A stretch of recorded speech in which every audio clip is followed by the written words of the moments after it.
Hello दोस्तों, आप सभी का स्वागत है इसके एजुकेशन में। मैं स्मित भारद्वाज। जैसे कि आपको पता है कि जो हम पढ़ रहे थे वो पढ़ रहे थे क्या सर, तो हम लोग पढ़ रहे थे विभाजकता का नियम। किसका नियम? तो विभाजकता का नियम। और इस विभाजकता का नियम जो है हम पढ़ रहे थे, इसमें जो है हमने क्या क्या पढ़ा था। तो हमने 2 से कटने वाला, 4 से कटने वाला, ठीक है, 8 से कटने वाला, 16 से कटने वाला, उसके बाद से 3 से कटने वाला, ये हमने पढ़ लिया था। और कुछ 9 से भी कटने वाला हमने पढ़ लिया था। तो आज थोड़ा सा जानेंगे हम लोग इसी में जो है। इतना तो पहले वीडियो में हमने कवर कर लिया है, ठीक है। आज हम देखेंगे, थोड़ा सा बात करेंगे आप इस पे 6 पे, कि 6 से कौन कौन सा अंक कट सकता है। तो याद रखिएगा, जब 6 को बात करेंगे आप तो 6 में क्या होगा, 2 गुणे 3 होगा। इसका मतलब कि वो संख्या 2 से भी कटनी चाहिए और वो संख्या 3 से भी कटनी चाहिए, तभी वो संख्या 6 से कटेगी। अब ये नहीं कि 3 से कटे और 2 से न कटे तो पूरी संख्या नहीं कटेगी, ठीक है। अब उसमें कहने का मतलब ये है कि इन दोनों में से दोनों से कटनी चाहिए। अगर नहीं कटती है तो क्लियर है, संख्या नहीं कटेगी, ठीक है। तो चलिए हम देखते हैं 6 से कटने के लिए क्या होता है। तो 6 से कटने के लिए आपका जो होता है कि संख्या में 2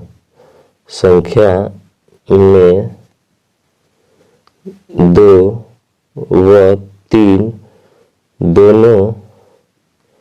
दोनों के नियम लागू हो।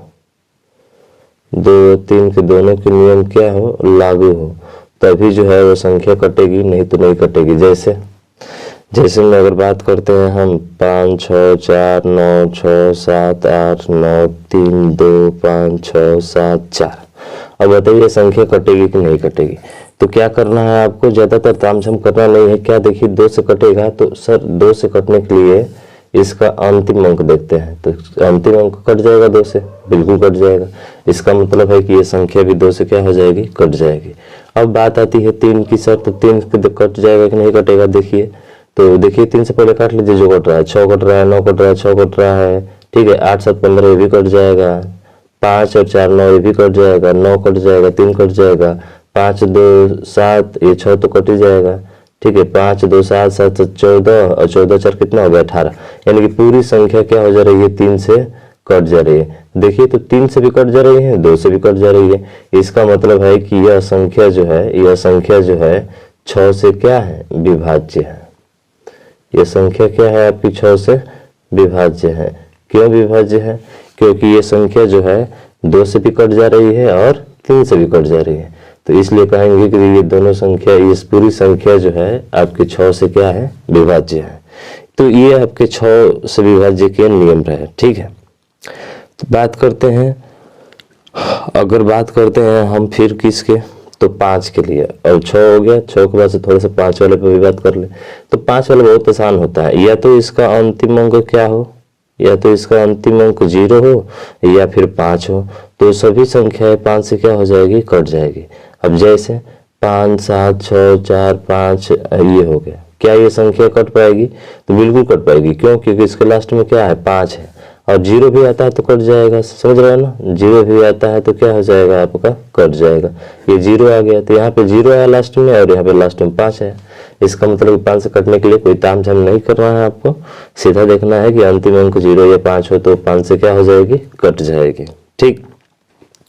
तो इसी तरह से आप 10 वाला भी बता सकते हैं। तो 10 में सिर्फ क्या चाहिए, सिर्फ केवल 0 आना चाहिए। अंत में 0 आएगा तभी कटेगा। इसका मतलब कि केवल ये कटेगा, ये वाला नहीं कटेगा, ठीक है। तो 10 विभाज्यता का नियम, केवल अंत में क्या आना चाहिए, आपका 0 आना चाहिए, ठीक है। चलिए अब थोड़ा सा बात करते हैं हम लोग किस पे, 7 पे। सर बहुत ही इम्पोर्टेंट, जरा ध्यान रखिएगा। इसको हम लोग 2 तरीके से हल करेंगे। जो आपको तरीका अच्छा लगे आप उसी तरीके से इसको हल कीजिएगा, ठीक है। अब बात करते हैं कि जैसे कि 7 से कटने के लिए क्या होता है। तो जैसे हम ये लिखे 21,952, क्या ये 7 से कटेगा कि नहीं कटेगा, जरा ध्यान से इसको देखिएगा। 21,952 है 7 से कटने के लिए। तो 7 से कटने के लिए क्या करेंगे कि जो 21,952 है उसके अंतिम अंक में 2 से गुणा करेंगे। अंतिम अंक में क्या करेंगे, 2 से गुणा। ये तो पहला तरीका बता रहे हैं, दूसरा भी बताएंगे, बहुत ही शॉर्टकट वाला। अंतिम अंक में 2 से गुणा करें, 2 से गुणा करे और गुणा करने पर जो संख्या आएगी, गुणा करने पर, शायद परिभाषा न समझ में आए लेकिन हल करेंगे तो आ जाएगा। करने पर जो संख्या आए, जो संख्या आए उसके पहले वाले में से घटाना है, उसके पहले वाले में से, उसके पहले वाले में से क्या करना है, घटाना है उस संख्या को छोड़कर।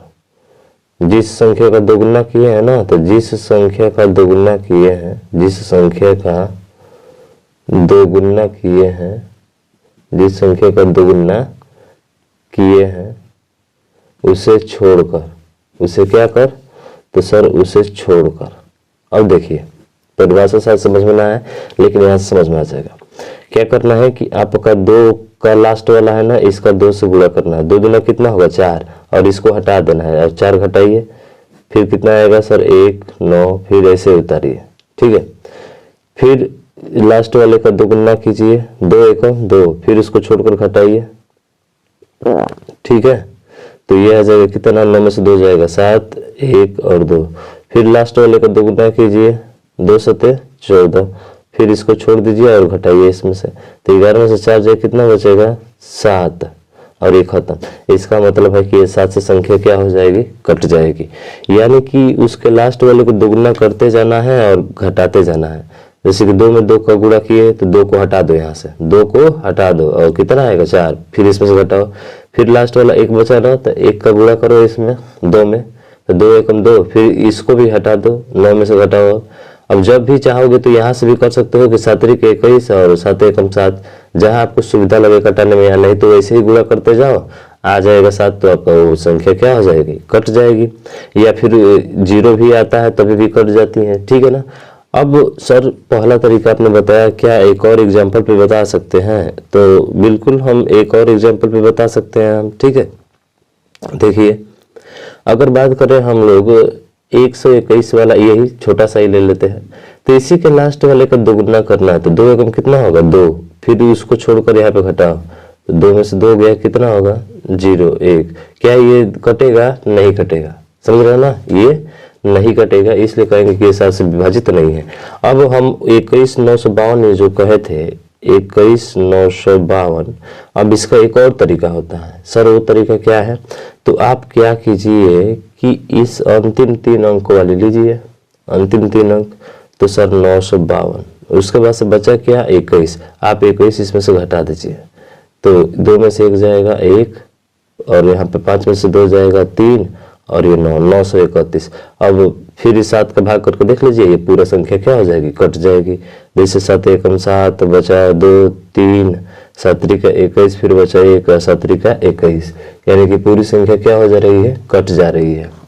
तो इस तरह से 3-3 का पेयर बनाकर हम लोग हल कर सकते हैं और बता सकते हैं कि वो संख्या 7 से कटेगी कि नहीं कटेगी। 3-3 अंक लेना है आपको, ठीक है।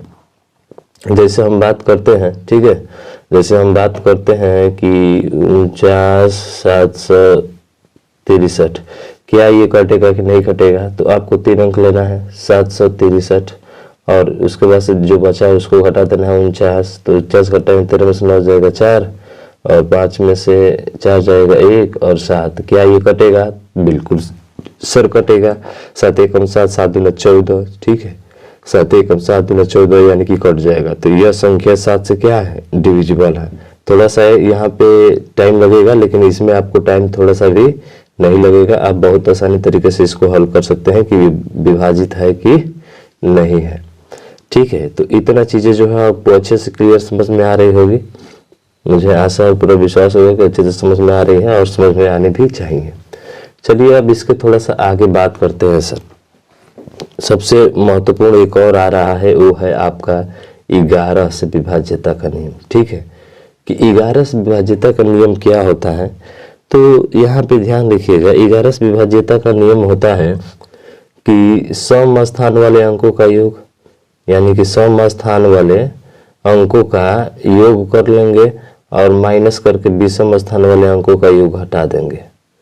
विषम स्थान के अंकों को घटाएंगे तो हो सकता है आपका 0 आए, या फिर 11 के टेबल में आ जाए। ठीक है, हो सकता है आपका 0 आ जाए या हो सकता है आपका 11 के टेबल में आ जाए। ठीक है, या तो 0 आ जाए या तो 11 के टेबल में आ जाए, दोनों में से कोई आ जाए। ठीक है, तो हम कह सकते हैं कि यह संख्या जो है 11 से क्या है, विभाज्य है।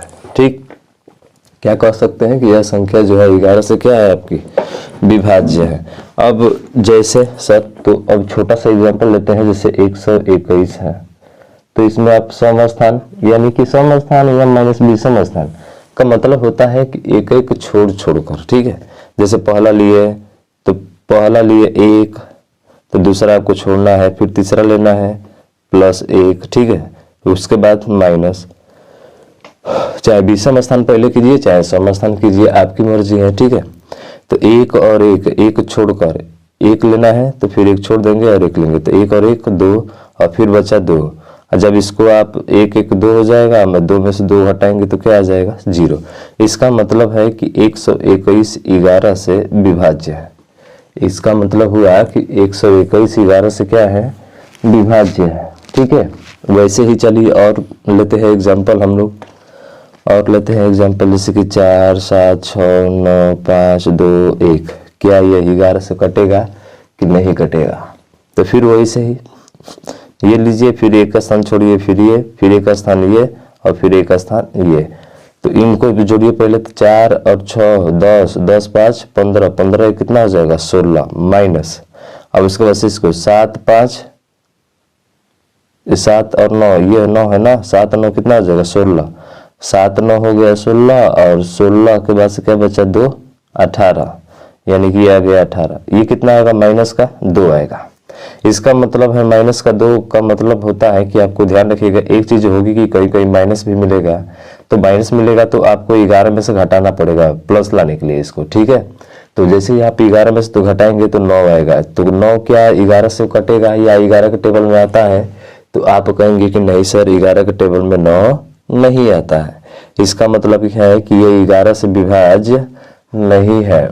इसका मतलब क्या है कि दी गई संख्या जो है 11 से विभाज्य नहीं है। क्यों नहीं है, क्योंकि माइनस में आ रहा था और इसको प्लस में लाने के लिए 11 में से 9 हम क्या करते हैं, 11 में से 2 क्या करते हैं, माइनस वाला घटाते हैं, इसलिए यह संख्या जो है 11 से विभाज्य नहीं है।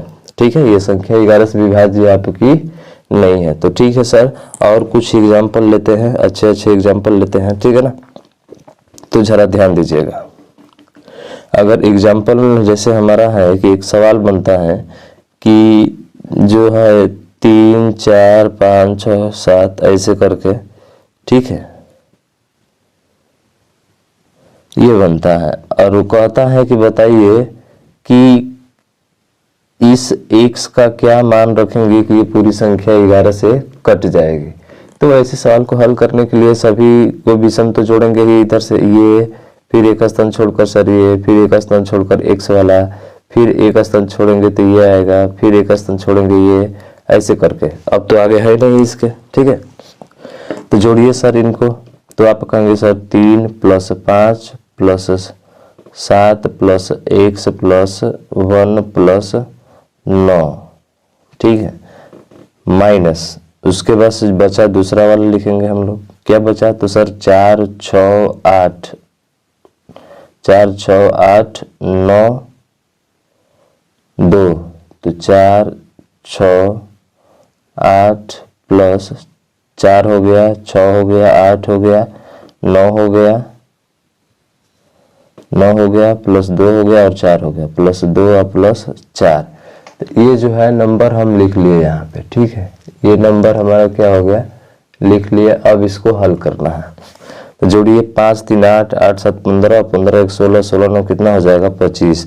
तो ये बना 25 + x माइनस 4 4 10 8 18, 18 2 20 और 20 और 7 27, 27 2 29, 29 4 कितना हो जाएगा 33। तो जब आप 25 में से 33 घटाएंगे, तो 25 में से 33 अगर घटाते हैं तो आपको इस 25 + x में ऐसा रखना है कि 33 के बराबर आ जाए, या तो 33 के बराबर हो जाए, कहने का मतलब घटाने पर या तो 0 हो जाए या तो फिर 11 के टेबल में आए। तो ऐसी क्या संख्या रखेंगे कि घटाने पर 0 या उसके पहाड़े में टेबल में आ जाए। तो कहेंगे कि सर अगर x बराबर हम जो है इस 33 में से 25 घटाएंगे तो कितना होगा, तो 13 में से 5 जाएगा 8। इसका मतलब है कि अगर x की जगह पे अगर आप 8 रखते हैं तो इन दोनों का मान क्या हो जाएगा, 0 हो जाएगा। हमने कहा था ना या तो 0 आ जाए या तो 11 का टेबल में आ जाए। तो इसका मतलब कि x बराबर अगर हम 8 रखते हैं, x बराबर क्या रखते हैं अगर हम 8, तो 25 और 8 कितना हो जाएगा, तो आप कहेंगे सर 33 हो जाएगा, और 33 में से 33 घटाएंगे तो क्या आ जाएगा, 0। तब जाके ये संख्या पूरी 11 से क्या हो जाएगी, विभाजित हो जाएगी। 11 से क्या हो जाएगी, विभाजित हो जाएगी। ठीक है, 11 से क्या हो जाएगी आपकी, विभाजित हो जाएगी। तो हमारा जो x के स्थान पर होगा वो होगा 8, और यही हमारा क्या होगा, आंसर होगा। यही हमारा क्या होगा, आंसर होगा। ऐसे कि 8 रखने पर संख्या पूरी विभाजित हो जाती है, तो इसका मतलब वो संख्या जो है 11 से क्या हो जाएगी, विभाजित हो जाएगी। ठीक है, 11। तो हमने जो है विभाजकता का नियम पढ़ लिया। अब थोड़ा सा हम पढ़ेंगे इसमें, वो पढ़ेंगे आपका कौन सा, सूत्रों द्वारा संख्याओं का योग। ध्यान रखिएगा, ये बहुत ही महत्वपूर्ण टॉपिक है। ये भी सूत्रों द्वारा संख्याओं का योग, ये भी नंबर सिस्टम का ही पार्ट है। ठीक है, तो सूत्रों द्वारा कुछ महत्वपूर्ण संख्याओं का योग के बारे में बात करेंगे। जैसे पहला आता है आपका क्या, कि पूछता है कि n लगातार प्राकृत संख्याओं का योग, प्राकृत संख्याओं का योग। अगर हमसे पूछ ले कि n लगातार प्राकृत संख्याओं का योग क्या होता है, तो याद रखिएगा वो फार्मूला होता है n into n plus 1 by 2। ये हमारा फार्मूला होता है। ठीक है, n का मतलब होता है कि n लगातार, और प्राकृत का मतलब समझते हैं ना कि नेचुरल नंबर, यानी कि 1 2 3 4 1 से लेकर कितना भी हो जाए। ठीक है, जैसे हमारा क्वेश्चन बनता है इस पे कि 1 से लेकर 100 तक की प्राकृत संख्याओं का योग, 100 तक की प्राकृत संख्याओं का योग क्या होगा। ठीक है, प्राकृत संख्याओं का योग क्या होगा। तो कैसे हल करेंगे, तो 1 से लेकर 100 तक, तो लास्ट वाली वैल्यू कितनी है आपकी, 100 है। यानी कि 1 प्लस 2 प्लस 3 और प्लस 4 डॉट डॉट करके हमको कहाँ तक जाना है सर, तो 100 तक जाना है। कितने तक जाना है, 100 तक की संख्याओं का योग निकालना है प्लस करके। ठीक है, तो ऐसे में जो लास्ट वाली वैल्यू होती है वो n का मान होता है। किसका मान होता है, n का। तो अब इसका मतलब है कि n बराबर मिल गया कितना हमको, 100। अब इसको ले जाकर आप इस फार्मूले में क्या कर दीजिए, रख दीजिए, आपका मान आ जाएगा। तो कहेंगे कि सर ये होगा n का मान 100, फिर n प्लस 1 यानी कि 100 प्लस 1 हो जाएगा बटे 2। जब इसको हल करेंगे तो ये 2 से कितना बार में कटेगा, 50 बार में, यानी कि ये हो जाएगा 50, और 100 में 1 जोड़ेंगे तो कितना होगा सर, 101 होगा। कितना होगा, 101। जब इसकी गुणा कराते हैं हम लोग तो ये 50 से कम 50, और फिर 0, और 50 से कम कितना हो जाएगा, 50। ठीक है, तो ये संख्याएं जो हमारी क्या हो जाती हैं, बन जाती हैं। आप इसका गुणा करा लेना ऐसे, ठीक है ना। 101 होगा हमारा ये, तो ये हो जाएगा 50 में 1 का गुणा करेंगे तो 50 होगा ना। अब 50 में 1 का गुणा करेंगे तो 50 हो जाएगा, 50 से कम 50, ये 50 आपका आंसर आ जाएगा। 50 होगा। ठीक है, हम यहाँ पे 505 लिख देते, 50 होगा। तो इसका गुणा करेंगे तो इस तरह से हमारी संख्याओं का योग आप पता कर सकते हैं कितना होगा। जैसे अगर हम कह दें कि बताइए 1 से लेकर कितना से लेकर आपका 1 से लेकर 1 से 50 तक या 500 जो भी है, 1 से 500 तक की संख्याओं का योग बताइए। अब हम कह दें कि 1 से 500 तक संख्याओं का योग बताना है, तो इसका मतलब है कि n का मान यहाँ पे कितना हो जाएगा सर, तो 500 हो जाएगा। फिर वही फार्मूला रखेंगे, तो 500 इंटू फिर 500 प्लस 1 जोड़ेंगे, 501 अब बट्टे 2। जब इसको भाग करेंगे तो यह आ जाएगा 250 सर, और इसको गुणा जोड़ेंगे तो 500 प्लस 1 कितना हो जाएगा सर, 501 हो जाएगा। बस अब इसका गुणा करना है, तो 25, 1 0 तो लास्ट में रहेगा ही रहेगा। ये 25 में 1 का गुणा करेंगे तो 25 से कम 25 का 25 हो जाएगा, 25 बचे 125। तो सभी संख्याओं का ये कितना आ जाएगा आपका 12,05,250। ठीक है, यानी इकाई दहाई सैकड़ा हज़ार 10,000 लाख 1,25,250, ये आपका राइट आंसर हो जाएगा। तो कहेगा निकालने के लिए कोई भी संख्या तो आप ऐसे निकाल सकते हैं। ठीक है, तो ये रहे पहला हमारा फार्मूला। दूसरा क्या है, चलिए अगला बात करते हैं। तो पहला रहा और दूसरे वाले की बात करते हैं। तो दूसरा वाला कभी कभी आपसे ये पूछ देता है, ठीक है। दूसरा वाला ये होता है कि n लगातार सम संख्याओं का योग। किसका? सम संख्याओं का योग, यानी कि लगातार सम संख्याओं का योग कितना होगा। तो आप याद रखिएगा, इसके लिए सम बोलता है ना, तो इसका 2 हो जाता है तो नीचे वाला ऊपर का 2 हट जाता है, यानी कि सिर्फ ये n प्लस क्या होता है 1 होता है। यही आपका आंसर दे देगा सम संख्याओं का योग वाला, ठीक है। तो सम संख्याओं के योग के लिए यही फार्मूला होता है। अगर यहीं पे बात करें तीसरा कि n लगातार विषम, किसका पूछ ले, विषम संख्याओं का योग, तो इसके लिए फार्मूला होता है n का स्क्वायर। अगर n लगातार विषम संख्या पूछे तो n स्क्वायर हो जाएगा। अगर n लगातार सम संख्याओं का योग पूछे तो सीधा n इंटू n प्लस 1 हो जाएगा आपका। जैसे हम सवाल लेते हैं, क्वेश्चन है हमारा, ठीक है, कि 1 से 80 तक की विषम प्राकृत संख्याओं का योग कितना होगा। विषम प्राकृत संख्याओं का योग, ठीक है, कितना होगा। तो कैसे आप निकालेंगे, तो आपको पता है कि हमें यहाँ पे जो n का मान लेना है। अगर हम बात करें किसकी, सम की बात करें, अगर हम बात करें सम की और चाहे विषम की बात करें, तो सम और विषम जो होंगे आपके क्या होंगे सर।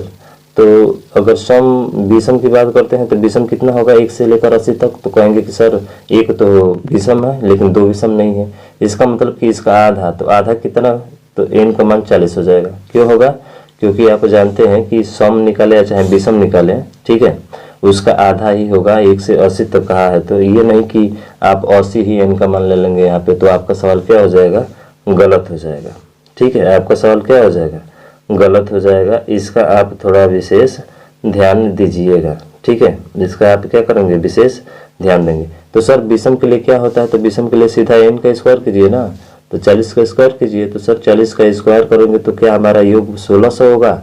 तो बिल्कुल सही, आपका योग 1600 ही होगा।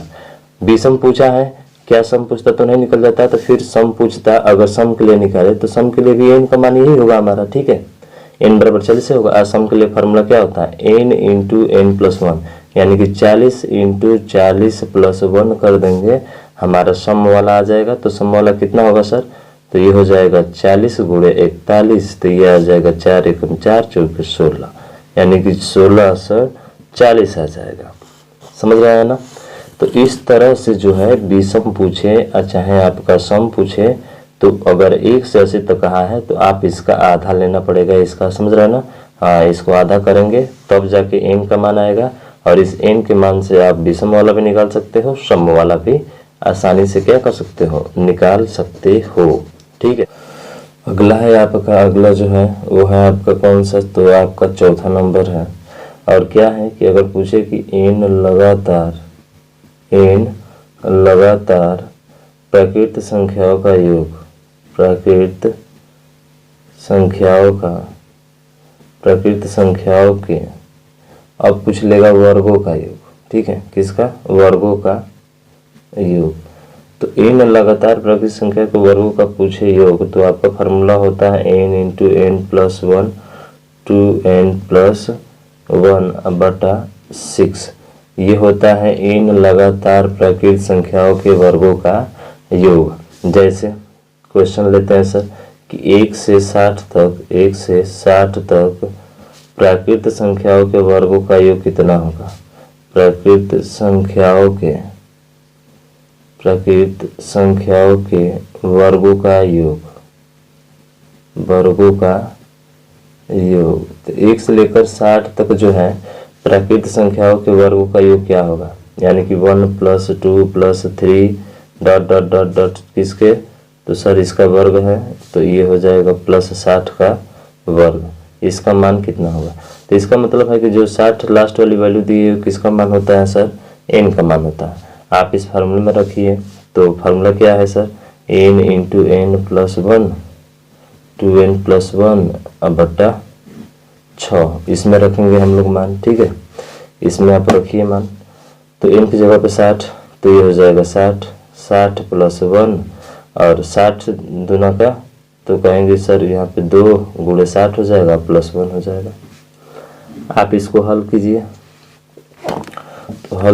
तो हल करेंगे तो क्या आएगा आपका, देखिए तो ये हो जाएगा 60 × 60 और ये कितना हो जाएगा 61 प्लस 6 दूना का 12 और ये कितना हो जाएगा 121, यानी कि 6 दूना का 12 120 और 121। अब उसके बाद गुणा है यहाँ पे। ठीक है, क्या है आपका गुणा है, बटे 6, तो 6 से कितना बार में कटेगा सर 10 बार में। अब 61 का 121 में क्या कर दीजिए आप गुणा कर दीजिए, यानी कि 10, यानी कि क्या होगा 10 × 61 × 121। जब आप इसका गुणा कराएंगे तो आपका मान क्या आ जाएगा, तो आपका मान आ जाएगा ये 73,810। ठीक है, आप गुणा करा लीजिएगा, आपका इतना आंसर हो जाएगा। तो इस तरह से जो है, अगर हमसे सिर्फ ये पूछे कि वर्गों का योग क्या होगा, इन लगातार प्राकृत संख्याओं के वर्गों का योग, तो आप ये लिखेंगे इन लगातार प्राकृत संख्याओं के वर्गों का योग का फार्मूला होता है। ठीक है, तो फिर 4 नंबर फार्मूला हमने पढ़ लिया। अब इसके थोड़ा सा आगे बात करें। ठीक है, अब आगे बात करते हैं। तो अगला जो होगा हमारा, ठीक है, अगला जो होगा हमारा वो होगा आपका 5वां जो होगा। ठीक है, कौन सा 5वां होगा, और ये पूछता है हमसे कि इन लगातार, ठीक है, इन लगातार समप्राकृत संख्याओं का योग, समप्राकृत संख्याओं के वर्गों का योग। सम का भी तो योग पूछ सकता है ना, संख्या के वर्गों का योग, संख्या के वर्गों का योग। तो सर इसको कैसे हल करेंगे, तो देखिए इसको भी हल कर लेंगे हम लोग, आसानी से हल करेंगे। इसके लिए फार्मूला क्या होता है सर, तो इन लगातार सम प्राकृत संख्याओं के वर्गों का योग अगर पूछे तो आपका फार्मूला होता है क्या, तो आपका फार्मूला होता है ये 2n+1, ठीक है, 2n+1 बटा 3 हो जाएगा। समझ रहे हैं ना। तो जैसे कि अगर हमसे पूछे कि 1 से 60 तक, वही प्रश्न अगर रहे कि 1 से 60 तक के सम प्राकृत संख्याओं के वर्गों का योग क्या होगा, तो सीधा अब जब सम पूछा है तो इसका मतलब 60 का आधा होगा, यानी कि n बराबर यहाँ पे कितना होगा 30, और 30 को ले जाकर यहाँ पे रख देंगे, तो रखेंगे तो आपका मान आ जाएगा। देखिए तो 2 गुणे कितना होगा 30 और इंटू 30 + 1 और इंटू 30 × 2 दिखा देते हैं यहाँ पे। ठीक है, 30 × 2 और +1 अब बटा 3, तो 2 3 कितना हो जाएगा सर 60 हो जाएगा, इंटू 30 में 1 30 और 1 कितना हो जाएगा 31, और 30 दूना का 60 और 1 कितना हो जाएगा 61, अब बट्टा 3, तो 3 से कितना बार में कटेगा सर 20 बार में कटेगा। ठीक है, अब इन दोनों का क्या करना है गुणा, तो 31 में आप 61 का गुणा करने आता है ना, 1 हो जाएगा 3 और 6 9 और 36 18 1 19, इतना हो जाएगा। समझ रहे हैं ना। फिर इतना में गुणा करेंगे तो 2 से, किसे गुणा करना पड़ेगा 2 से, 0 तो रहेगा लास्ट में, हाँ 0 रहेगा।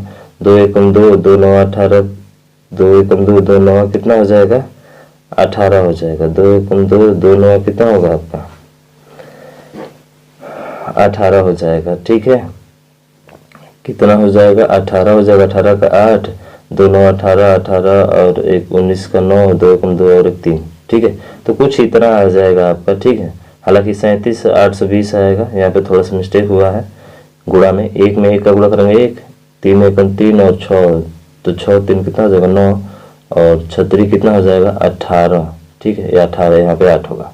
तो इस तरह से 37,820 जो होगा हमारा राइट आंसर होगा। तो आपको पूछे इन लगातार सम प्राकृत संख्याओं के वर्गों का योग, तो आप निकाल सकते हैं फार्मूला कौन सा, तो सर ये फार्मूला आप याद रखिएगा, ये फार्मूला होता है। ठीक है, हाँ, तो इन लगातार। अब उसके बाद से सर इन लगातार ये सम पूछा तो विषम भी पूछ सकता है ना। तो देखिए अगर विषम आपसे पूछे तो इसमें वही फार्मूला ही है, फार्मूला वही है, लेकिन थोड़ा सा चेंज करना है इसमें। अब विषम वाले में क्या हो जाएगा कि ये 2 हट जाएगा, सम वाला था तो 2 आ गया था ना, ये हट जाएगा, तो सीधा हो जाएगा सर आपका n 2n+1। अब थोड़ा सा यहाँ पे भी बदलेगा, थोड़ा सा 2n-1 हो जाएगा आपका। ठीक है, अब बटे 3 हो जाएगा। अगर इसके निकालते हैं वर्गों का योग तो n का मान 30, तो 30 ये हो जाएगा 30 गुणे 2 प्लस 1, और ये हो जाएगा 30 गुणे 2 माइनस 1 अब बट्टा 3। फिर हल करें इसको, तो हल करेंगे तो ये आ जाएगा 30 गुणे 30 दूना का 60 और 1 61 गुणे 30 दूना का 60 में से 1 घटेगा तो कितना बचेगा सर 59 अब बट्टा 3। तो फिर 3 से कितना बार में 10 बार में, यानी कि आ जाएगा 10 गुणे 61 गुणे कितना 59। ठीक है, तो इसको हल करेंगे तो कुछ आपका मान जो है इस तरह से इतना आ जाएगा। हल कर लीजिएगा 35,990 इतना आपका क्या होगा राइट आंसर होगा। तो सम बता दिया, n लगातार सम प्राकृतिक संख्याओं के वर्गों का योग ये फॉर्मूला होता है, और विषम प्राकृतिक संख्याओं के वर्गों का योग कितना होता है n × 2n + 1 2n - 1 बटा 3 होता है। ठीक, तो आप इस तरह से आसानी से क्या कर सकते हैं निकाल सकते हैं। समझ रहे हैं ना। अब चलिए अब जो है फिर से हम आगे बात करें। अब कुछ घनों का योग कुछ देख लेते हैं। किसका? घनों का योग। अगर हमसे पूछ ले कि घनों का योग बताइए कितना होगा तो आप कैसे निकालेंगे? ठीक है, क्या कि n, जैसे कि अगला है हमारा 6वां कि n लगातार प्राकृत संख्याओं के घनों का योग। किसका योग? घनों का योग। अगर आपसे घनों का योग पूछता है तो आप कैसे हल करेंगे, किस तरह से हल करेंगे इसको देखिए। तो इसके लिए एक फार्मूला होता है और वो होता है क्या आपका, तो सर n × n + 1 बट्टा में सभी का 2 और इसका वर्ग। ठीक है, इसका वर्ग। जैसे हमसे कह दे कि 1 से 40 तक के प्राकृतिक संख्याओं के घनों का योग कितना होगा। घनों का मतलब कि 1 का पावर 3, 2 का पावर 3 प्लस 3 का पावर 3, और कहाँ तक जाना है सर, तो 40 का पावर 3 तक जाना है आपको। तो इनका योग पूछता है तो इनके लिए फार्मूला ये होता है। आप इस पे रखेंगे, आपका मान क्या हो जाएगा, आ जाएगा। ठीक है, तो रख दीजिए। तो 40 रखेंगे इनकी जगह पे, तो ये हो जाएगा 40 × 40 + 1 अब बट्टा 2, और इसका क्या हो जाएगा स्क्वायर। तो 40 का में 2 से भाग करेंगे तो ये 20 आ जाएगा। ठीक है, और उसके बाद से क्या बचा 20 × कितना हो जाएगा 40 और 1 41 हो जाएगा। समझ रहे हैं ना।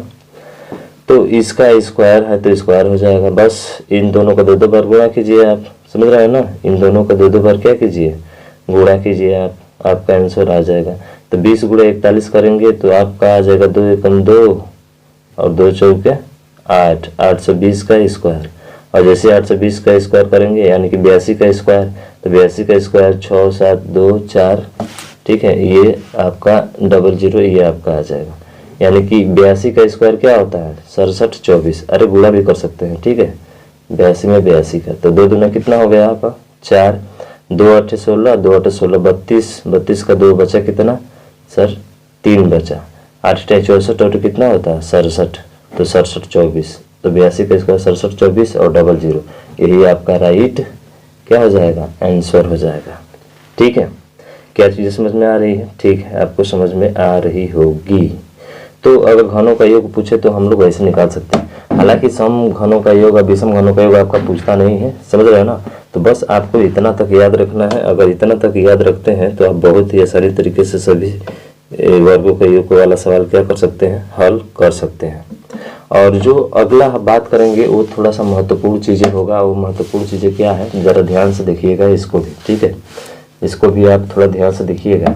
वो है आपका 7वें नंबर पे ये पूछता है कि ए के एन गुणजों का योग। अब सर जी समझ में नहीं आ रहा, आएगा समझ में।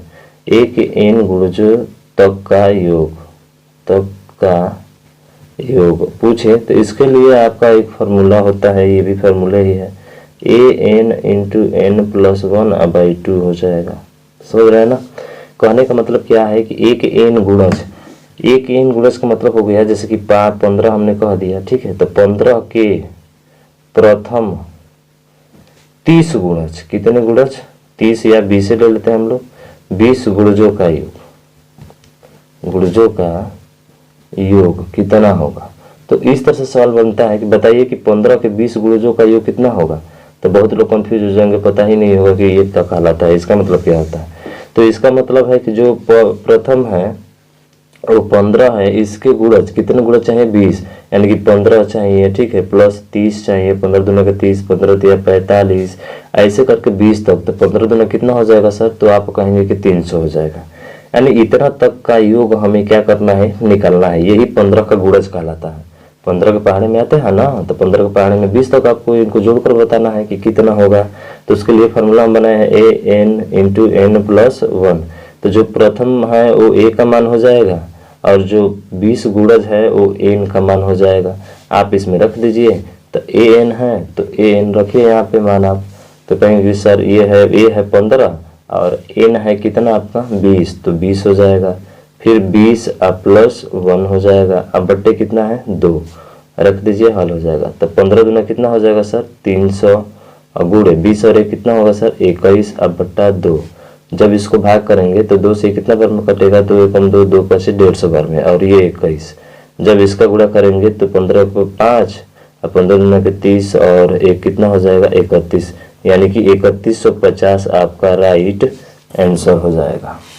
ठीक है, तो कभी भी पूछता है कि a के n गुणजों का योग कितना होगा, यानी कि 15 के प्रथम 20 गुणज, a का मान 15, n का मान 20, सीधा आप फार्मूले में रख दीजिए an गुणे n प्लस 1/2 से आपका 15 के प्रथम 20 गुणजों का योग आ जाएगा। ठीक है, प्रथम 20 गुणजों का योग क्या हो जाएगा आपका, आ जाएगा। तो इस तरह से आप याद रखिएगा। ठीक है, तो ये हमारा 11 नंबर हो गया। ठीक है ना, तो ऐसे याद रखेंगे आप कि गुणज अगर दिया रहे तो उसका योग कैसे निकालेंगे हम लोग। ठीक है, तो अगला टॉपिक लेते हैं हम लोग क्या, भिन्न। अब इस भिन्न में देखना है तो भिन्न जो होते हैं इस क्या होते हैं, तो देखिए जब भिन्न होते हैं जिसमें साधारण भिन्न हम लोग लेकर चलते हैं, तो इस साधारण भिन्न में ये भिन्न जो होते हैं आपके दो प्रकार के होते हैं। एक होता है आपका उचित और एक क्या होता है आपका अनुचित, प्रॉपर फ्रैक्शन और एक इम्प्रॉपर फ्रैक्शन, और एक होता है मिक्स्ड फ्रैक्शन जिसको हम लोग क्या बोलते हैं, मिश्र भिन्न बोलते हैं। अब उचित भिन्न का मतलब क्या होता है कि इसमें अंश बड़ा होगा और अंश बड़ा कर रहे हैं, अंश जो होगा वो छोटा होगा और हर क्या होगा, बड़ा होगा। ठीक है, 11/17। तो अंश जो है छोटा और हर क्या होना चाहिए, बड़ा होना चाहिए, उचित भिन्न होगा, प्रॉपर फ्रैक्शन। अनुचित भिन्न क्या होता है कि इसमें अंश जो होता है वो बड़ा होता है और हर क्या होता है, छोटा, और इसी से मिलकर बना होता है मिश्र भिन्न। जैसे 7 में 2 का भाग करेंगे तो 2 3 6 और जो शेष बचता है ऊपर, और उसके बाद से क्या बचा नीचे आपका, तो 2 3 6 और 1 कितना हो जाएगा 7, मतलब नीचे 2 आ जाता है। तो ये सही में जो आता है वो मिश्र भिन्न होता है, जिसमें अंश बड़ा और हर छोटा अनुचित भिन्न होता है, जिसमें अंश छोटा और हर बड़ा वो कौन सा होता है, उचित भिन्न होता है। अब इस भिन्न में अगर थोड़ा सा बात करेंगे हम लोग इस पे, अवरोही और आरोही, अवरोही और क्या होता है, आरोही होता है। तो इस आरोही का मतलब होता है बढ़ते हुए और इस अवरोही का मतलब होता है क्या सर, घटते हुए। अब घटते हुए जाना है आपको, तो आपको पता है कि इसमें बड़े से छोटे की तरफ चला जाता है और इसमें छोटे से बड़े की तरफ, धीरे तुम बढ़े चलो। ठीक है, तो धीरे धीरे बढ़ता है और ये बढ़कर धीरे धीरे क्या होता है, घटता है। तो अब कहता है सवाल हमारा कि बताइए कि 3 और 4 में कौन बड़ा है। तो आप बड़ा आसानी से बोल देते हैं कि सर 3 और 4 में जो है ना, क्या करेंगे कि हम जानते हैं कि 4 बड़ा है। आप बहुत तेज बोलेंगे 4 बड़ा है। ठीक है, वही कह दे हम कि बताओ कि 3/7 3/7 और 4/9, बताओ इसमें कौन बड़ा है। तो आप थोड़ा सा दिक्कत में पड़ जाएंगे यहाँ पे सर, फिर कहेंगे कि सर यही बड़ा है। कौन बड़ा है, यही बड़ा है, 4/9 ही बड़ा है। हाँ, हो सकता है बड़ा भी हो सकता है, ऐसे भी 7 चौक 28 कहेंगे सर, ये तरीका हमको पता है, 7 चौक 28 ये हो जाएगा और 9 3 27 ये हो जाएगा। तो सर यही तो बड़ा हुआ, फिर तो यही बड़ा हुआ। बिल्कुल सही बोला आपने। ठीक है, अगर यहीं पे हम क्या कर देते, 10 कर देते, तब क्या होता, फिर कहते कि क्या यही बड़ा है हमारा, नहीं, अब कहते कि सर ये बड़ा है, फिर इधर गुणा करते 30, अब ये बड़ा हो जाता हमारा अगर 10 यहाँ पे होता तो इस तरह से। और एक और तरीका होता है कि 3/5 और 7/15। बहुत लोग इसको लसा लेके हल कर लेते हैं। ठीक है भाई, आप लसा लेकर भी हल कर सकते हो। 15 लसा होगा, इसमें भी 15 से गुणा, इसमें भी 15 से गुणा, तो ये एक बार में कटा 7 होगा ये, और ये 3 बार में कटा, 3 7 कितना होगा 21, यानी 7 और 21 में कौन बड़ा है, ये बड़ा है। इसका मतलब है कि 3/5 बड़ा है और 7/15 क्या है आपका, छोटा है। ठीक है, आप सही कर रहे हैं। लेकिन अगर आपको वैल्यू इस तरह से दे दिया जाए 8/9, 7/12, 17/13, इस तरह से कुछ वैल्यू दिया जाए और पूछा जाए कि बताइए कि कौन इसमें बड़ा है, सबसे बड़ा है, कौन इसमें सबसे छोटा है, या फिर आरोही क्रम में कीजिए या फिर अवरोही क्रम में कीजिए, तो आप कैसे करेंगे? तो कहेंगे कि सर अब इसमें लसा लेना तो बड़ा पहाड़ की बात है। ठीक है, इस तरह से क्रॉस मल्टीप्लाई 2 में होता है तो 3 में होता ही नहीं है। तो ऐसे कंडीशन में इस सवाल को हल करने के लिए क्या कर लेते हैं हम लोग कि सब में एक 0 0 बढ़ा लेते हैं। अब वो कैसे सर? जैसे हमने कहा कि 3 और 4 में कौन बड़ा है, तो आपने कहा कि 4 बड़ा है। क्या इन दोनों में 0 लगाते हैं तो कोई अंतर पड़ता है? अंतर तो पड़ेगा कि सर संख्या बड़ी 40 हो जाएगी और ये 30 हो जाएगी, यही होगा। लेकिन याद रखिएगा बड़ा जो है वो बड़ा ही रहेगा, वो कभी छोटा नहीं होगा। तो ऐसे कंडीशन में आपको भाग देने में थोड़ा सा कठिनाई होगा, तो क्या करेंगे, सभी में एक एक 0 हम क्या कर लेंगे, बढ़ा लेंगे और सबका भाग करेंगे। तो 9 का पहाड़ा आपको याद है, 12 का याद है, 13 का याद है, 11 का याद है, तो आप भाग करके बता सकते हैं इसको। अब 9 से इसको भाग करेंगे तो सर 9 8 72 पॉइंट में कुछ जाएगा, लेकर चले जाइएगा, 72 होगा, यहाँ पे 80 बचेगा और फिर 9 8 72, फिर 80 80 बचेगा, तो ये आएगा सर इधर। फिर 12 से इसको भाग करेंगे तो 12 6 72, 5 बच जाएगा, 12 25 60, फिर बचेगा 100, तो 12 8 96, ये होगा हमारा। 13 से इसको भाग करेंगे तो 13 एकम 13 सर, और बचेगा 40, तो 13 तिया 39, और एक बचेगा और 0.0 करके कुछ होगा पॉइंट करके हमारा। ठीक है, 13 7 91, ये कुछ आएगा इतना आपका। फिर इसको भाग करेंगे तो सर 11 8 88, और थोड़ा सा और भाग कीजिए क्योंकि यहाँ पे दशमलव आ रहा है। 11 8 88 होगा, और 10 में से 8 जाएगा 2, और 11 एकम 11, ये आएगा। अब बहुत आसानी तरीके से आप बता सकते हैं कि कौन इसमें बड़ा है और कौन इसमें छोटा है, या फिर आरोही क्रम में लिखिए चाहे अवरोही क्रम में लिखिए। अब बताइए पहले नंबर पे आएगा, अगर बात करते हैं हम लोग आरोही क्रम के बारे में, किसके बारे में, आरोही क्रम में, तो छोटे से बड़े की तरफ जाना है हमको। तो बताइए पहले पे कौन आएगा, तो सबसे छोटा कौन सा है, तो सर न 8 है न 13 है न 8 है, ये सिर्फ है तो क्या है 5 है, यानी कि पहले नंबर पर ये आएगा। दूसरे नंबर पे क्या आएगा सर, दूसरे नंबर पे सर आपका 8 वाला आएगा, तो ये आएगा।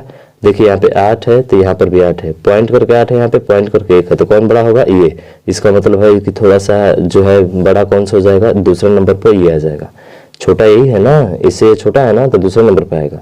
अब ये जो बचा आपका किस नंबर पे आएगा सर, तीसरे नंबर पे, और जो लास्ट वाला बचा ये चौथा नंबर पे आएगा, चौथे नंबर पे।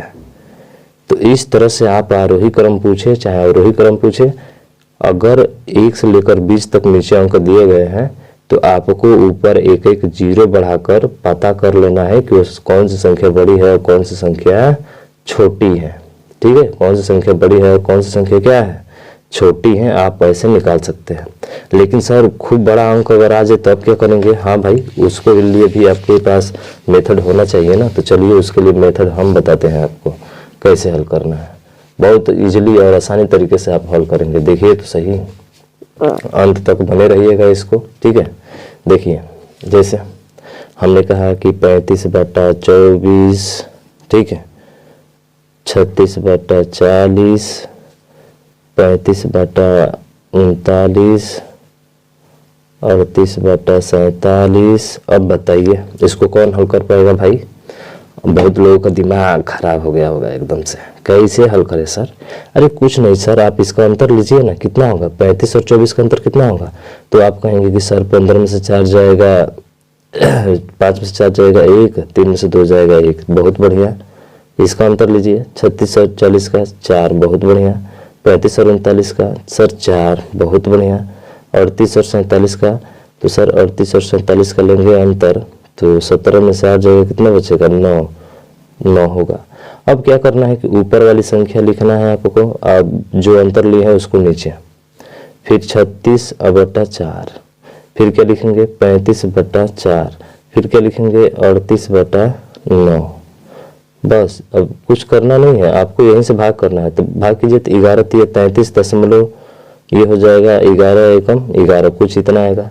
इसको भाग कीजिए आप, 4 9 कितना हो जाएगा 36, इसको भाग करें 4 9 36 बोला, 4 8 कितना हो जाएगा सर 4 8 32 और बचेगा 2, 4 5 20। इसको भाग करें 9 चौके कितना हो जाएगा 36। बस देख रहे हैं ना 3 9 8 4। अब तो पता कर सकते हैं कौन बड़ा है, पता कर सकते हैं ना मेरे भाई, ये 8.5 है। क्या है 8.5 है। अब बताइए अगर अवरोही आरोही पूछे तो क्या आप नहीं बता सकते हैं इसमें से? तो कहेंगे सर बता सकते हैं। अगर मान के चलिए कि आपसे पूछा कि अवरोही क्रम में बताओ कौन सा होगा, अवरोही क्रम में बताओ कौन सा होगा, तो कौन सा होगा? पहले नंबर पे कौन आएगा? अवरोही में सबसे बड़ा कौन सा है सर? ये है, यानी कि दूसरा वाला है, तो ये पहला जो है पहले नंबर पे आएगा अवरोही में, यानी कि पहले होगा 36/4। दूसरे नंबर पे कौन होगा सर? तो 9 हो गया, ये खत्म हो जाएगा। उसके बाद से 8 वाला आ रहा है, यानी कि 35/4, तो दूसरे नंबर पे हो जाएगा 35/4। तीसरे नंबर पे कौन सा होगा सर? ये भी खत्म हो गया, तो अब बचाइए तो 38/9, तो ये 38/9 हो जाएगा। और लास्ट में आ जाएगा कौन सर? 35/11। ये आपके अवरोही क्रम में हो जाएगा। पूछेगा कि दूसरे स्थान पे कौन आएगा, तो ये तीसरे पे ये अवरोही में। ठीक है, अगला जो हम टॉपिक ले रहे हैं वो ले रहे हैं आपका क्या? सूत्रों द्वारा भिन्नों का सरलीकरण। सूत्रों द्वारा भिन्नों का सरलीकरण, सूत्रों द्वारा भिन्नों का सरलीकरण, इस पे हम लोग थोड़ा सा बात करते हैं। क्या होता है? तो जैसे हमारा एक फार्मूला होता है कि a का स्क्वायर माइनस b का स्क्वायर बराबर, एक में जोड़ते हैं और एक में क्या करते हैं घटाते हैं, ये हमारा फार्मूला होता है। अगर हम निकाले a square minus b square, अगर a माइनस b का मान निकलना है तो नीचे क्या आ जाएगा? प्लस वाला आ जाएगा। ठीक है, अगर प्लस वाला अगर निकालना चाहते हैं तो नीचे क्या आ जाएगा? माइनस वाला।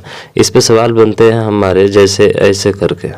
ठीक है, इतना गुणे इतना माइनस इतना गुणे इतना बटे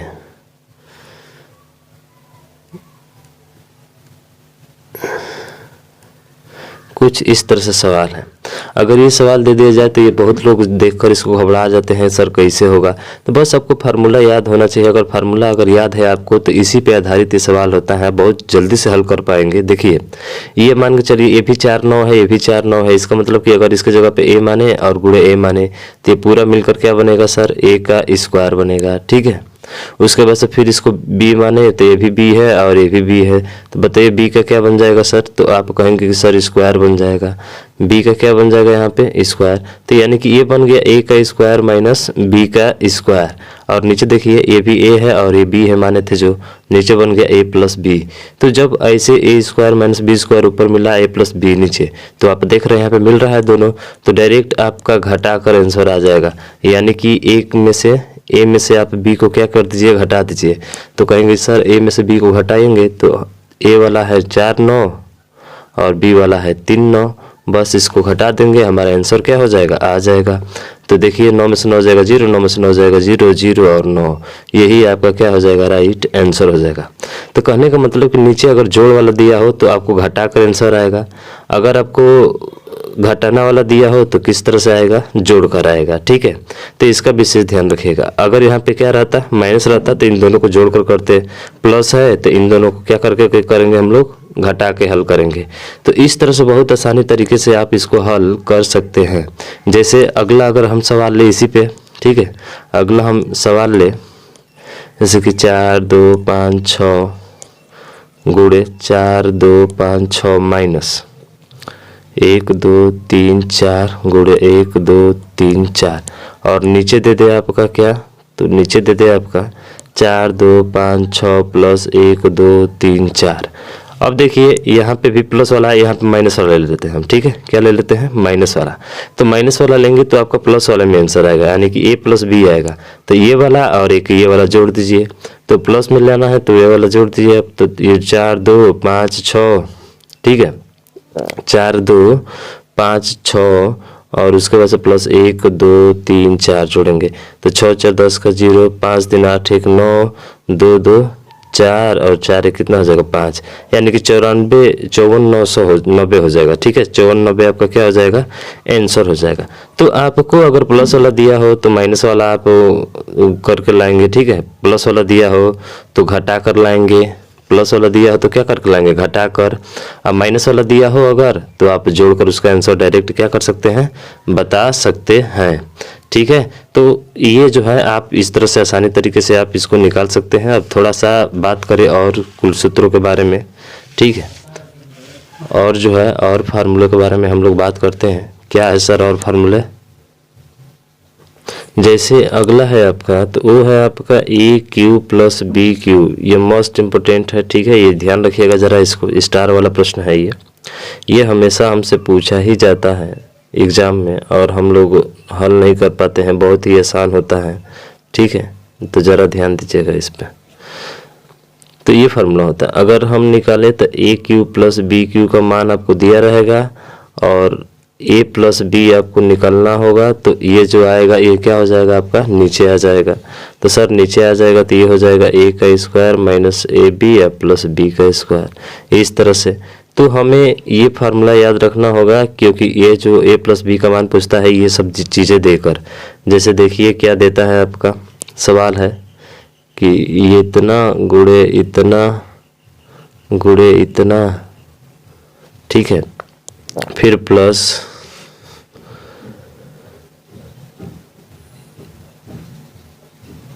इतना गुणे इतना 999 बटा, ठीक है। यहाँ पे एक और 9 बढ़ा लेते हैं, सही रहेगा। यहाँ पे 4, अब बट्टे दे देगा हमको क्या?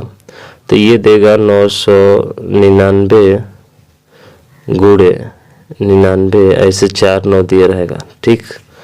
फिर माइनस करके 999 4 9 और गुणे 3 9 दे देगा यहाँ पे, और प्लस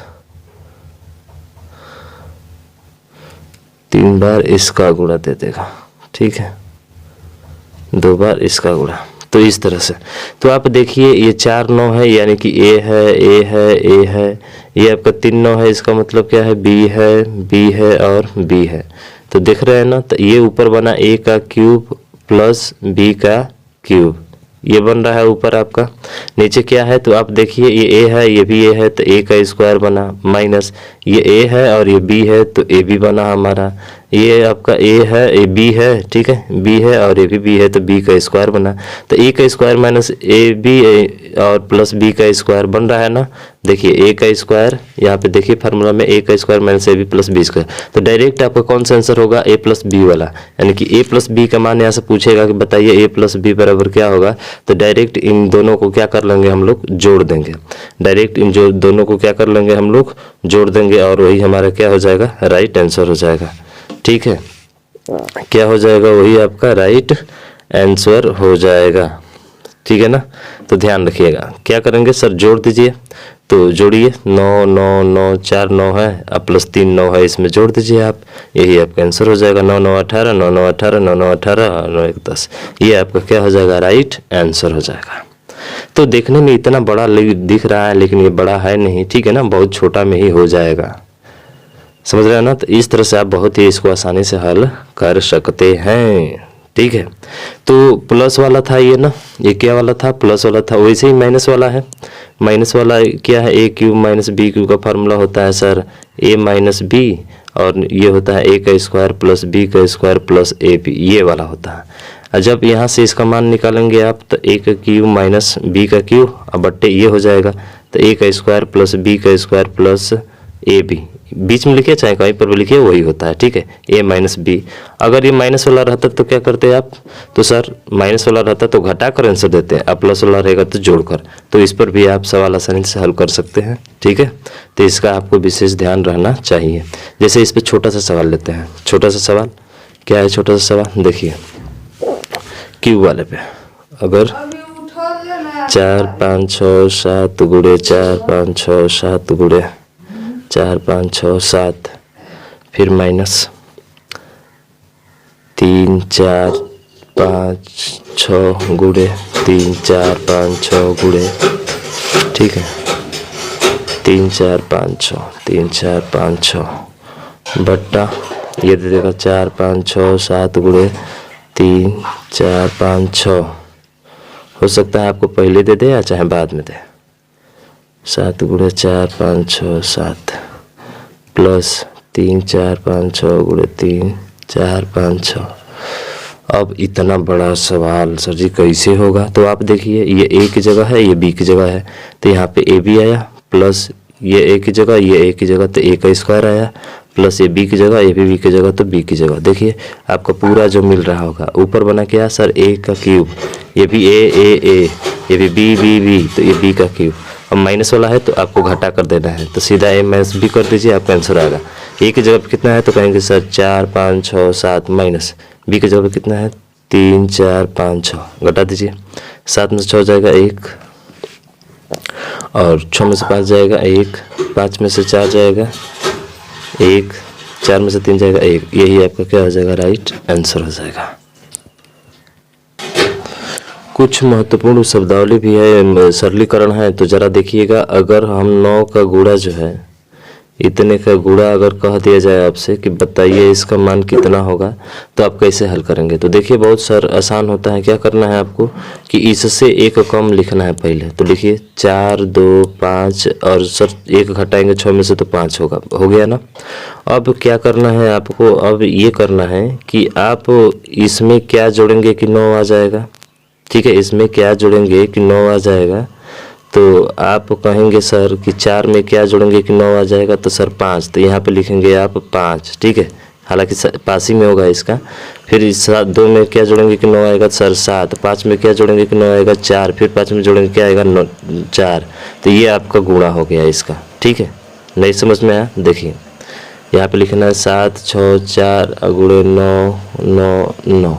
तो आपको क्या करना है, इससे एक कम लिखना है। 764 है तो 700 क्या लिखेंगे 63। अब उसके बाद से 7 में क्या जोड़े कि 9 आ जाए, तो सर 2 जोड़ेंगे तो 9 आएगा। 6 में क्या जोड़ेंगे कि 9 आ जाए, सर 3 जोड़ेंगे तो 9 आ जाएगा। 3 में क्या जोड़ेंगे कि 9 आ जाएगा, तो सर 6 जोड़ेंगे तो 9 आ जाएगा। यानी कि 7 6 3 2 2 3, ठीक है, 2 3 6, यही आपका गुणा हो जाएगा। समझ रहे हैं ना, क्या समझ में आ रहा है आपको चीज़ें। चलिए और लेते हैं इस पर। तो सर और क्या है, जैसे हमने कहा 1 2 3 4 5 गुणा कराना है हमको, 3 4 7 6 5, इससे गुणा कराना है। तो सेम रहना चाहिए, यहाँ पे 3 2 5 है तो यहाँ पर भी 5 रहना चाहिए, तभी आपका ये फार्मूला काम करेगा थोड़ा, ठीक है। और नहीं रहेगा तो उसके लिए भी हम लोग देखेंगे उसमें कैसे हल करेंगे। तो क्या करना है कि इसे कम लिखना है, तो 3 4 7 6 और 5 में से घटाएंगे 4। अब इसमें क्या जोड़ेंगे कि 9 होगा सर, ठीक है, इसमें क्या जोड़ेंगे कि 9 होगा। 1 2 3 4 5 है ना, तो 5 तक है। तो 3 में 6 जोड़ेंगे तो 9 होगा। 4 में जोड़ेंगे तो कितना होगा सर 5 होगा, ठीक है। 7 में कितना जोड़ेंगे 2, 6 में कितना जोड़ेंगे 3, 4 में कितना जोड़ेंगे 5। ये आपका पूरा क्या हो गया, गुणा हो गया। हो सकता है तो आप कैलकुलेट कर सकते हैं इसको, आप कैलकुलेट करके भी देख सकते हैं कि आपका सवाल सही है या फिर गलत है। तो इस तरह से बड़ी आसानी तरीके से जो है हम लोग इसका गुणा करा सकते हैं। क्या आप भी करा सकते हैं कि नहीं करा सकते, तो कहेंगे कि सर बिल्कुल काहे नहीं करा सकते हैं हम, ठीक है। तो इस तरह से आप आसानी तरीके से इसको गुणा कर सकते हैं। चलिए अब कुछ और बात करते हैं हम लोग इसके आगे, ठीक है। इसी पे कुछ और बात कर लिया जाए। क्या बात कर लिया जाए सर, देखिए अगर मान के चलिए ये रहा इतना, ये 5 हो गए सर, और गुणा करना है हमको 3 4 5 6 में। अब बताइए, ये तो सर यहाँ पे अंक तो 2 2 4 1 5 हो गए, यहाँ पे तो 4 हैं, तो इसको भी आपको 5 बनाना पड़ेगा। क्या आप यहाँ पे 0 नहीं लगा सकते हैं? तो कहेंगे कि सर बिल्कुल काहे नहीं 0 लगा सकते हैं, हो ही सकता है। बस हो गया। तो अब क्या करना है, इससे एक को एक कम लिखना है। तो कहेंगे सर 0 3 4 5 और 6 में से 1 हटाएंगे तो 5 हो जाएगा ना। ठीक है। अब उसके बाद से क्या करना है, अब 0 में क्या जोड़ेंगे कि 9 आएगा। तो सर कहेंगे देखिए 1 2 3 4 5 है ना, तो 1 2 3 4 5 आएगा हमारा। तो 0 में क्या जोड़ेंगे कि 9 आएगा। तो कहेंगे सर 9 जोड़ेंगे तो 9 आएगा। 3 में क्या जोड़ेंगे तो सर 6, 4 में क्या जोड़ेंगे तो सर 5, 5 में क्या जोड़ेंगे तो सर 4, फिर 5 में क्या जोड़ेंगे 4। बस यही आपका क्या हो जाएगा, राइट आंसर हो जाएगा। यानी कि 0 को आप लिखो, चाहे यहाँ पे अब ना लिखो। ये 3 4 5 5 9 6 5 4 4, ये आपका क्या हो जाएगा, राइट आंसर हो जाएगा। आप कैलकुलेट से मिला सकते हैं। चलिए एक बार और, सर 4 7 6 है गुणे, यहाँ पे ऐसे करके आ जाए तब क्या करेंगे, लो अब तो ये आ गया। ऐसे कैसे करना है इसको, तो क्या करना है आपको, फिर वही तो कितना है 2 2 4 और 2 6 है, इसका मतलब 6 चाहिए इधर, तो 3 है 4 5 6 करना होगा, 3 0 बढ़ाना होगा। अब इनमें से एक कम कीजिए, तो सर 0 0 0 4 7 6 में से कम करेंगे तो 5। बस उसके बाद से देखिए 3 यहाँ पे है, 3 यहाँ पे 6, तो 6 आएगा, 1 2 3 4 5 6 ऐसे खास लेना है। उसके बाद से 0 में क्या जोड़ेंगे कि 9 आएगा। सर 0 में क्या जोड़ेंगे कि 9 आएगा, तो कहेंगे सर 9 आएगा, तो कितना होगा 3 9, हाँ 3 9 होगा यहाँ पे, बहुत बढ़िया। 4 में क्या जोड़ेंगे कि 9 आएगा, तो सर 5 जोड़ेंगे। 7 में क्या जोड़ेंगे कि 9 आएगा, 2 जोड़ेंगे। 5 में क्या जोड़ेंगे कि 9 आएगा, 4 जोड़ेंगे। यानी कि अब 0 को इधर से छोड़ दीजिए, यही आपका राइट आंसर होगा। जब 4 7 6 का गुणा आप इतना में करेंगे तो आपका इतना राइट आंसर आएगा। देखिए इसी पर एक सवाल हमारा देता है कुछ इस तरह से, ठीक है, इस तरह से सवाल दे देता है हमारा, और ये हमको छोड़ कर आ जाते हैं बहुत लोग, ठीक है, लेकिन आपको छोड़ कर नहीं, इसे तोड़ कर आना है। इस तरह से दिया रहेगा तो क्या इसके बीच जो है इसको ब्रैकेट में करके हम इसको प्लस लिख सकते हैं कि नहीं, तो कहेंगे सर लिख सकते हैं। तो इसका मतलब है इसका एक बार इधर गुणा और इसी का एक बार इस दूसरे वाले में गुणा, तो जैसे ही ये करेंगे हम लोग तो ये हो जाएगा, और फिर प्लस, ठीक है, इसमें गुणा। देखिए एक सवाल पूछता है कि 9 9 9 और जो है 4 2 3 5 6 अब बटा, ऐसे 5 9 कर दिया यहाँ पे, देखकर घबरा गए भाई, और फिर गुणा भी 5 को 9 कर दिया ऐसे, ठीक है। अब कैसे हल करेंगे, तो ये एग्जाम का पूछा हुआ सवाल है, ज़रा इसको ध्यान रखिएगा। तो ये हो गया आपका 9 9 9, तो क्या इस चीज़ को हम लोग प्लस लेकर लिख सकते हैं कि नहीं, क्योंकि दोनों में गुणा होगा ना, तो कर दीजिए। और इसका गुणा इसमें होगा आपका, तो 5 9 से गुणा हो जाएगा। फिर प्लस जब इसका इसमें गुणा करेंगे तो इससे ये कट जाएगा, बचेगा सिर्फ ये 4 2 3 5 6। अब इसका गुणा करना है, तो आप यहाँ पे 0 बढ़ा लीजिए एक, ठीक है। 3 और ये कितना है, 3 2 5 है ना, तो एक और 9 कर लीजिए, 4 9 % 4 9 रहता है यहाँ पे, ठीक है। कितना 9 4 9, तो एक और 0 बढ़ा लेते हैं, तो ये 5 हो गए और ये भी कितने हो गए 5। तो आपको कहे थे कि कम कर लीजिएगा, 0 9 9 9 और एक कम करेंगे तो कितना होगा 8। फिर जोड़ेंगे इसमें से, तो क्या क्या आना चाहिए, 9 आना चाहिए। 0 में कितना जोड़ेंगे 9 आएगा, तो आप कहेंगे सर 9 जोड़ेंगे, क्या जोड़ेंगे 9, और 9 में क्या जोड़ेंगे कि 9 आएगा, तो खुद 9 है तो 0 जोड़ना पड़ेगा, इसमें भी क्या जोड़ना पड़ेगा 0 0, और फिर 8 में क्या जोड़ेंगे कि 9 आएगा, तो सर कहेंगे कि 1, यानी ये होगा। आप प्लस करके ये 4 2 3 5 6, इसका गुणा हमने पीछे भी बताया है, ठीक है, ध्यान रखिएगा। तो अब सीधा सीधा जोड़ देना है, तो 9 9 9 8 9 0 0, ठीक है, और 1 इसको जोड़ दें, 6 5 3 2 4 2 और 4 जोड़ दीजिए, यही आपका राइट आंसर हो जाएगा। 6 1 7 5 3 2 9 4 13 का 3 8 1 9 और 3 9, यही आपका क्या हो जाएगा, राइट आंसर हो जाएगा।